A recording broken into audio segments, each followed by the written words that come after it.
మంచి ఆలోచనలు చేస్తే మంచి ఫలితాలు, చెడు ఆలోచనలు చేస్తే చెడు ఫలితాలు. ఏ విత్తనం వేస్తే ఆ మొక్క వస్తుంది. జామ విత్తనం వేసి మామిడి చెట్టు రమ్మంటే రాదు. అలాగే మంచి ఆలోచనలు చేసి చెడు ఫలితాలు రమ్మంటే రావు. చెడు ఆలోచనలు చేసి మంచి ఫలితాలు రమ్మంటే రావు. అందుకని మన జీవితంలో మనకి ఏమైతే కావాలో అదే ఆలోచించాలి.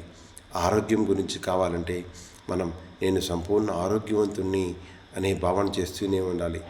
ఇతరులు చెప్పిన అభిప్రాయాలు కానీ, ఇతరులు చెప్పిన నమ్మకాలు కానివ్వండి, కానీ ఏమాత్రం లోను కాకూడదు.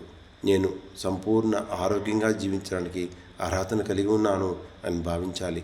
నేను ఆనందంగా జీవించడానికి అర్హతను కలిగి ఉన్నాను అని భావించాలి. ఈ సృష్టిలో ప్రతి ఒక్కటి కూడా భగవంతుడు, ప్రకృతి మనకు ఏది అడిగితే అది ఇవ్వడానికి సిద్ధంగా ఉంది.